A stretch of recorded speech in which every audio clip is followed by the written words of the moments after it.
Buenos días, tardes, noches. Esta es una nueva entrega de Comentarios de lo Real. Hoy es domingo 22 de enero del año 2023. Vamos a empezar con noticias que tienen que ver con derechos humanos. España aceptó el pedido de extradición del médico uruguayo Carlos Zusak, que estaba viviendo en aquel país, para que sea juzgado en Uruguay por estar asociado a torturas durante la dictadura. Vamos ahora a noticias que tienen que ver con inseguridad pública. Bueno, hay varios asesinatos de hombres de diversas características. No voy a entrar en todo el detalle, es algo terrible, pero no aporta, creo, entrar en todo ese detalle fino de cada caso. Noticias dentro de lo que tiene que ver con inseguridad pública, que tienen que ver con el caso Astesiano. Bueno, se reveló para empezar que Astesiano utilizaba un pasaporte diplomático. Además, se reveló que la empresa Vertical Skies, esa empresa que está asociada a determinados manejos, propiedad de exmilitares, dentro de las cosas que Astesiano negociaba, bueno, ganó una licitación después de que ya se había dado a conocer los chats de Astesiano. O sea, se creían tan impunes que incluso después de que todo esto había saltado, seguían con sus negocios.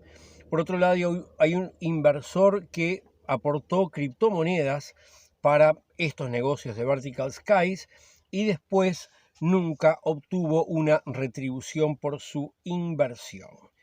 Bueno, la cantidad de homicidios que aumentaron ya lo habíamos mencionado. Habíamos hablado de que habían habido 383 homicidios en el año 22, que era una cantidad muy superior a la del año 21, pero se corrigió la cifra de homicidios del año 21. Hubo un error, se hablaba de 300, fueron 306, por el cual la cifra correcta es de 25,2. Hubieron muchos incendios. Los incendios también son cuestiones que tienen que ver con la inseguridad pública. ¿Por qué? Y bueno, básicamente porque son un riesgo grave, pero aparte porque los incendios están basados prácticamente en la totalidad de los casos en imprudencia humana, por falta de mantenimiento de algo o porque la gente se descuidó.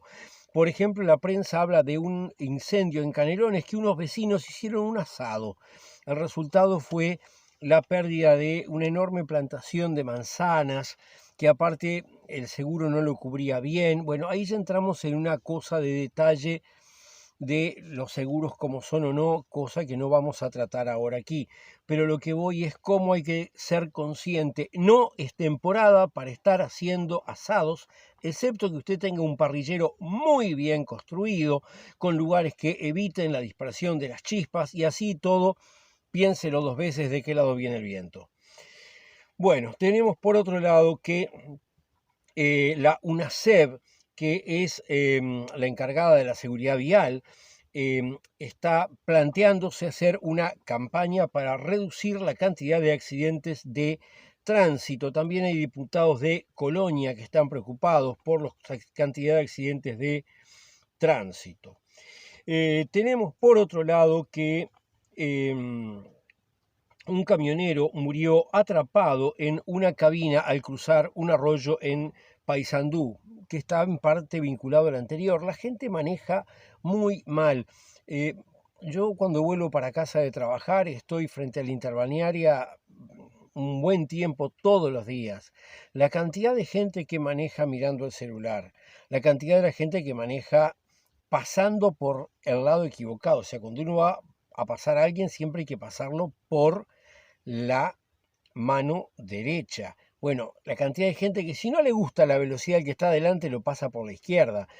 Mantener la distancia. El otro día hubo un choque en el puente de acceso desde la Floresta hacia Parque del Plata. 6 autos chocados y eso se evita como manteniendo la distancia. 3 segundos entre el auto de adelante y el auto propio a la velocidad que sean permite frenar si usted tiene cuidado de que su vehículo esté en correctas condiciones. No se encimen a los autos, o sea, todas imprudencias totalmente evitables. Bueno, tenemos que en la zona de Pinares hubo una violación grupal, o sea, había una fiesta, un cumpleaños, una persona fue, tomó un trago y después de eso perdió la conciencia. Aparentemente el trago le habrían puesto alguna droga. La persona la llevaron después a un dormitorio, alguien trancó la puerta y después una persona amiga que había ido con esa muchacha, cuando consiguió entrar, se encontró que habían 3 hombres que eran parientes entre ellos. Además, abusando sexualmente de esta muchacha, se presentó la denuncia. La denunciante dice que fue muy mal tratada en la seccional correspondiente, no se respetaron sus derechos como víctima y bueno, ahora habrá que ver qué ocurre con este terrible caso que ocurrió de esa manera. La zona de Pinares es la misma donde hace relativamente poco alguna gente que no le gustó la gorrita de un muchacho que estaba caminando le dieron la tal paliza. Bueno, es la misma zona. Es una zona que aparentemente está muy complicada porque la gente de Plata es tan peligrosa o más peligrosa que los lumpen. Bueno, vamos ahora a ver también dentro de esto que hay una policía que realizó un fraude con compras digitales por más de 500.000 pesos. Las compras digitales son algo muy bueno para comprar, para vender, pero hay que tener ojo.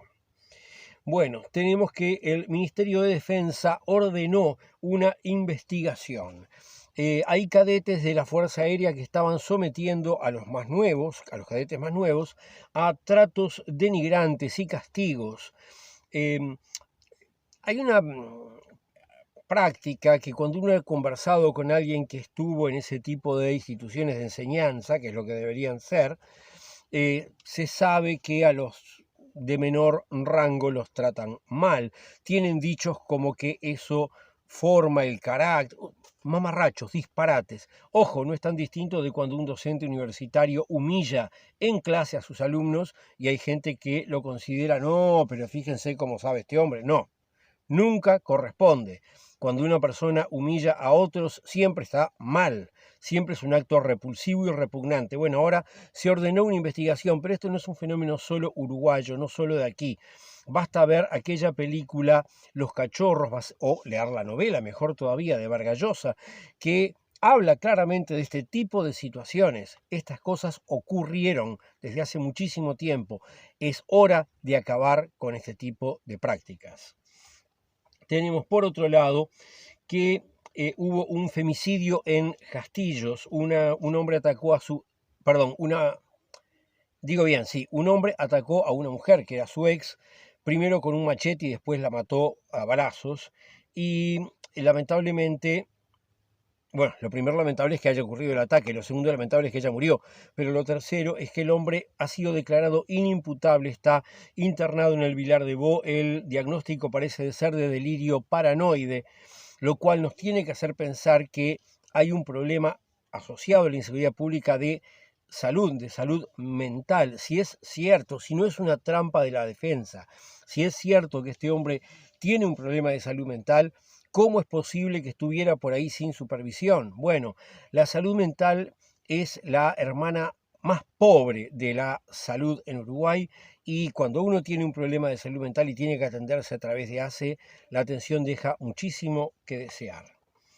Bueno, tenemos por otro lado que el ministro Heber presentó un plan para intentar bajar la cantidad de homicidios y otros delitos. Él, que con un pensamiento súper brillante, decidió pedir un préstamo al BID para darle dinero a gente que estaba presa y que va a salir. Para que esa gente que estaba presa y va a salir, convenza a los otros presos de que no maten más, que no delincan más. No sé, yo seré muy desconfiado, no conozco ese ambiente obviamente, pero a mí lo que me suena es, los que están saliendo van a agarrar la plata, no van a convencer a nadie, se van a meter la plata en el bolsillo y todos se van a reír a coro del ministro Heber. Lo cierto es que este plan ha recibido críticas del Frente Amplio, de Manini Ríos, el senador de Cabildo Abierto, y también de algunas personas del Partido Colorado. O sea, hay mucha gente que este plan lo ve como un mamarracho. Y por otro lado, el director de policía le prohibió a todos los jefes y a los directores de policía que opinen a favor o en contra de este proyecto. Vamos ahora a noticias que tienen que ver con el campo de la economía. Bueno, la emergencia agropecuaria se decretó que se extiende hasta abril. Esto implica mayores plazos para el pago de UTE, prórrogas en BPS, líneas de crédito del Banco República, distintas cosas que van a favorecer que los productores afectados por la sequía, que es real, no es ningún invento, puedan atender esta situación.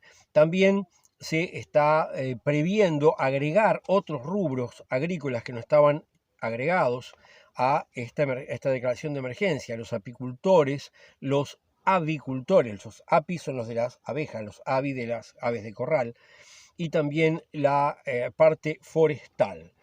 Todo esto tiene que ver con la sequía, tiene que ver con el cambio climático. Yo estuve revisando los datos porque esto tiene que ver las sequías con lo que se llama el fenómeno de la Niña. Es un fenómeno de calentamiento de las aguas en el Océano Pacífico que en algunos lugares del mundo produce inundaciones, en otros sequía. A nosotros nos tocó el lado de la sequía.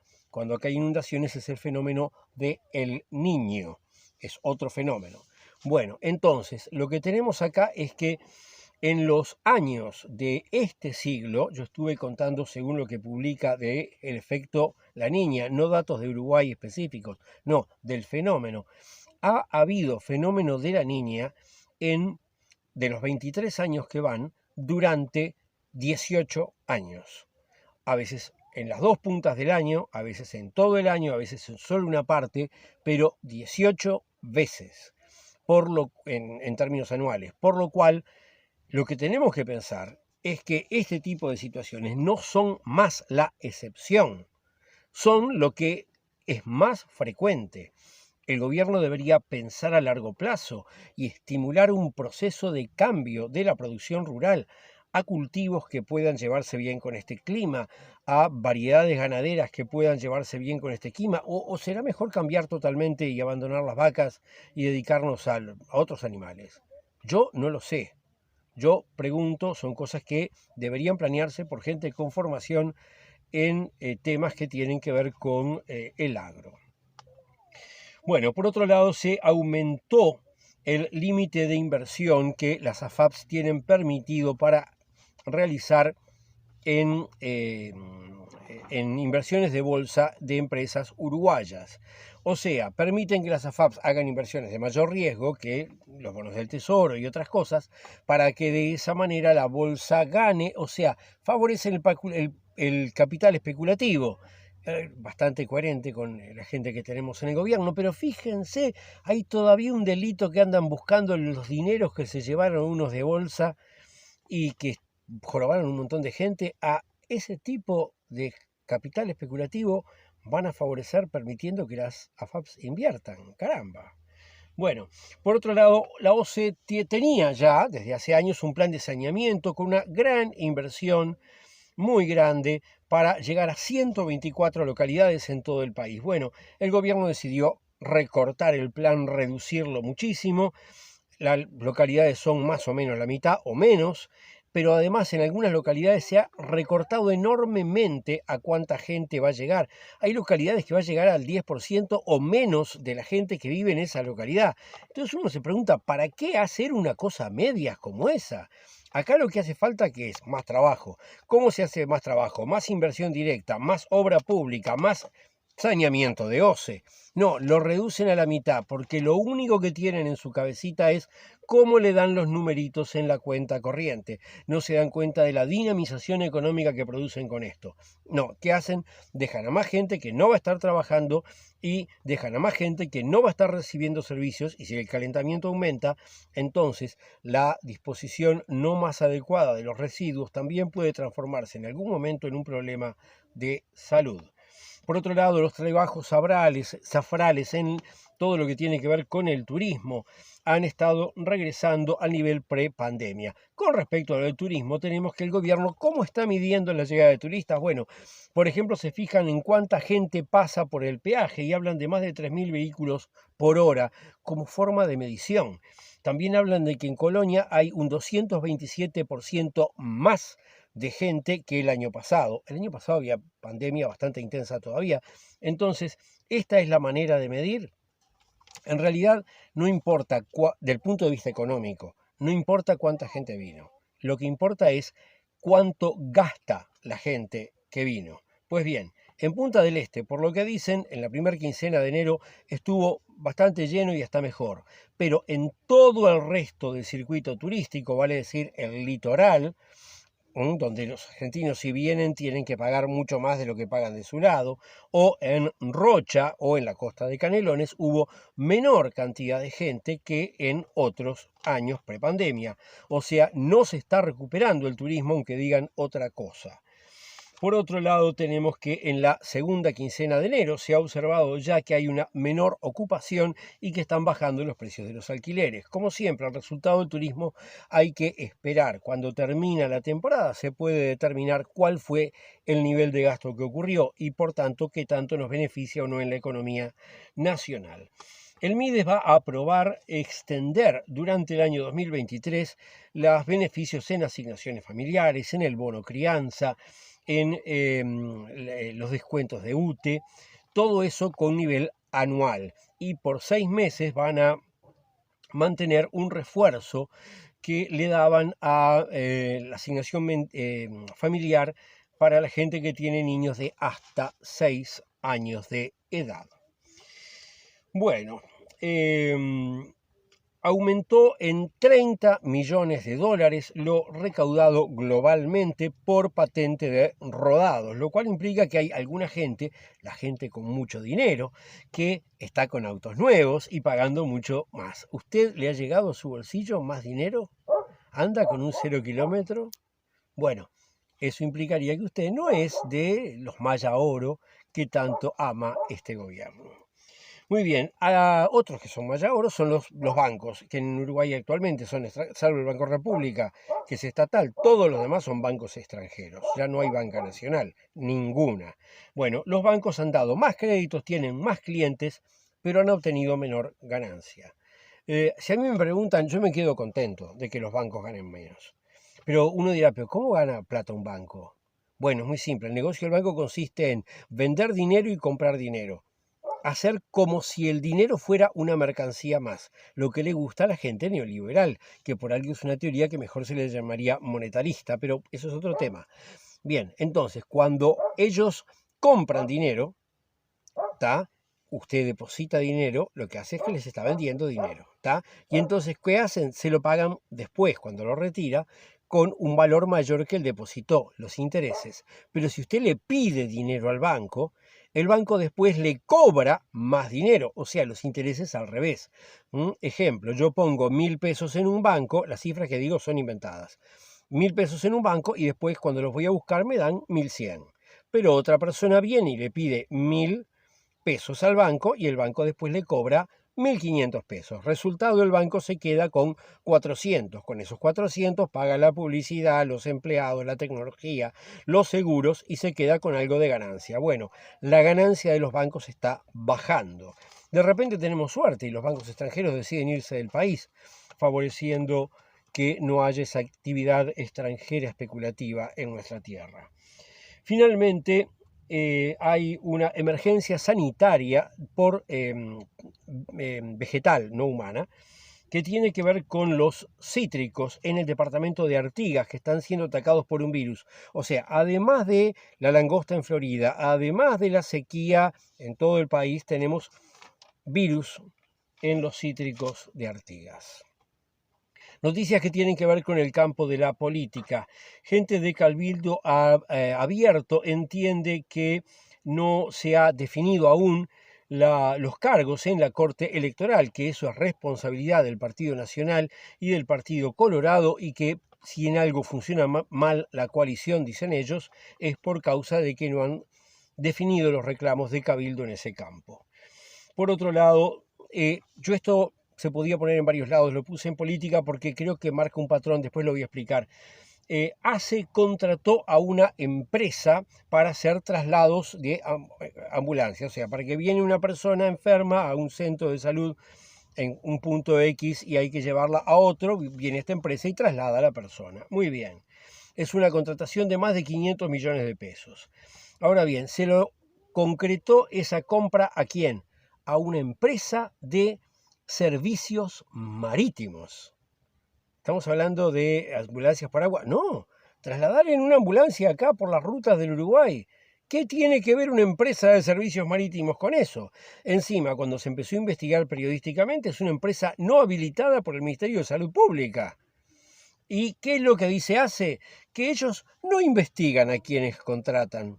Hace muchos años yo trabajé en lugares que tenía que ver con licitaciones y muchas veces había una primera etapa que era la precalificación. Esto es, cuando vas a hacer una licitación, primero tenés que decir qué tipo de empresa sos, qué cosas tenés, dónde estás inscrito en un registro, cómo demostrás que tenés idoneidad técnica para lo que vas a licitar. Muy bien, ACE no hace nada de eso. La misma ACE que le pasa cantidad de pacientes al Círculo Católico de donde, ¡oh caramba!, el presidente ACE antes era el director. La misma ACE que favorece que el Círculo Católico compre Casa de Galicia, ¡oh caramba!, y otro montón de cosas más. O sea, esto va en política porque por más que yo no lo puedo demostrar, lo que sí puedo afirmar es que tiene un colorcito muy feo y espero que alguien lo investigue en mayor profundidad. Muy bien, en materia de salud se dio a conocer que desde el martes de esta semana que ya terminó, se comenzó a dar prioridad en el refuerzo de la vacuna por COVID a los mayores de 70 años. Y para terminar, noticias que tienen que ver con el ambiente. Bueno, los vecinos del departamento de Tacuarembó, no todos, pero obviamente, ¿no? Algunos vecinos del departamento de Tacuarembó denunciaron ante la Institución Nacional de Derechos Humanos por la actividad de la cantera del Cerro de la Aldea. Dicen que ha dañado su salud, la producción y los ecosistemas.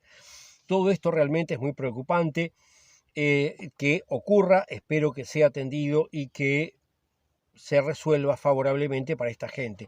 La nota periodística también habla de algo que yo no estoy de acuerdo y nobleza obliga, tengo que aclararlo. La arqueóloga dice que es un lugar sagrado con raíces históricas. A ver, si está hablando de que hay un yacimiento arqueológico relevante, eso es muy importante, debe ser defendido porque es una riqueza que debe ser investigada para beneficio de todos los uruguayos. Ahora, lugar sagrado. El Uruguay es un estado laico.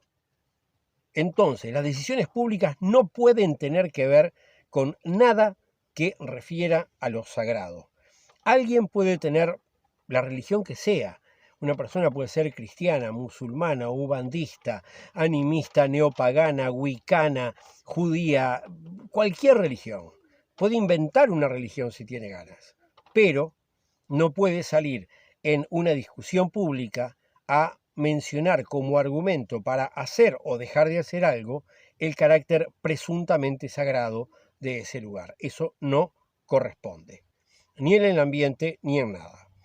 Finalmente, de parte del Ministerio de Ambiente se confirmó que no se puede ni siquiera tramitar el pedido que querían hacer para una explotación minera junto a los esteros de Farrapos. Esa zona está protegida por marco legal adecuado, por lo cual fue totalmente desestimada la posibilidad de que hubiera una explotación minera allí, afortunadamente. Y con esto hemos terminado la entrega de hoy de Comentarios de lo Real. Hasta la semana próxima. Nos vemos entonces.